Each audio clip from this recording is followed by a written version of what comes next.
Lakihan ang embudo o ang target net ng mga sektor na dapat bakunahan. Ito ang naging presentasyon ni Vaccine SAR Secretary Carlito Galvez sa Pangulong Rodrigo Duterte na inaprubahan na ang rollout ng A4 Economic Frontliner at A5 o Indigent Filipino.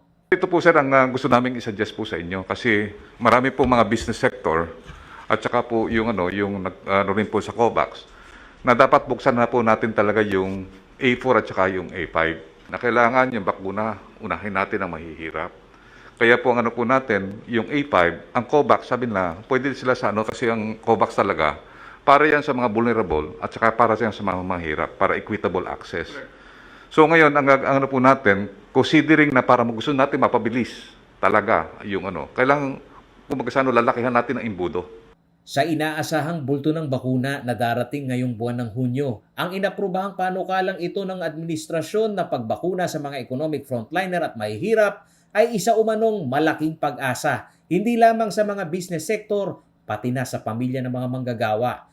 Ayon kay Architect Nestor Mangyo, presidente ng Pampanga Chamber of Commerce and Industry Incorporated. We're very happy that the President is already prioritizing the A4 or the workers, economic frontliners, because these are the people who really propel our economy. They go to work.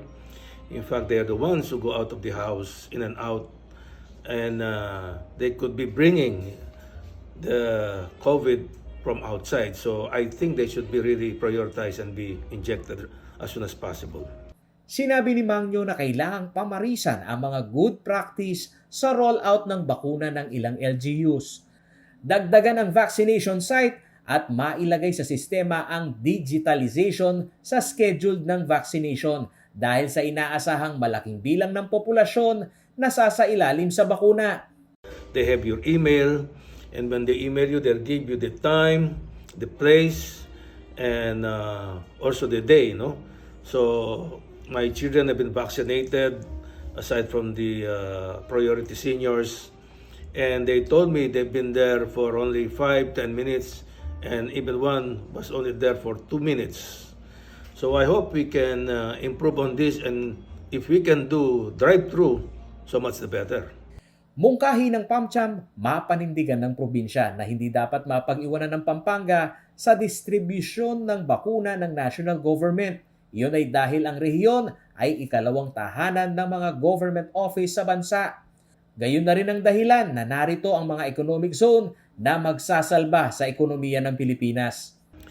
Well, the rollout should be as soon as possible, especially now that many doses are coming, about 7.5 million are coming in this June, and I hope the provincial government could get a better share of this vaccine since Manila or the NCR is already having a lesser infection.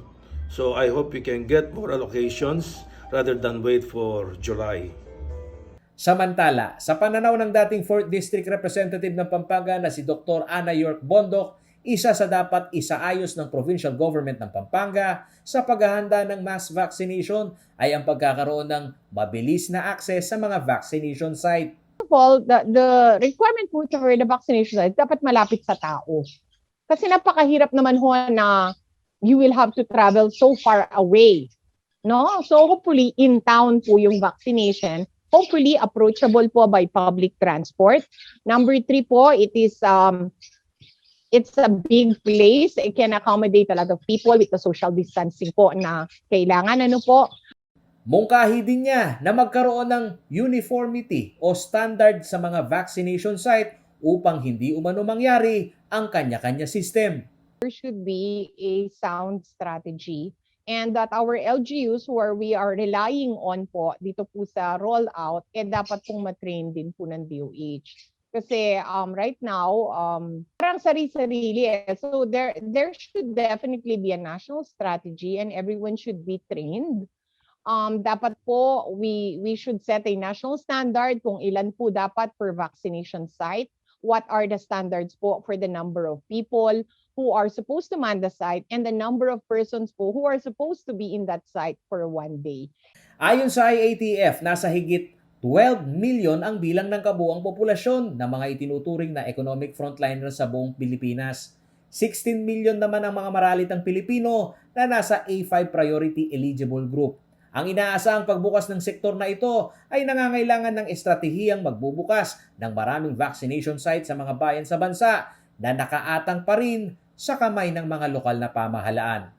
Sa panayam ng CLTV News kay Pampanga Provincial Health Office OIC Dr. Zenon Ponce, sinabi nito na wala pa silang naisa sa pinal na master list ng mga nabibilang sa A4 at A5 eligible priority group dahil sa laki ng populasyon na pasok dito. Paulo G. Santos, CLTV News.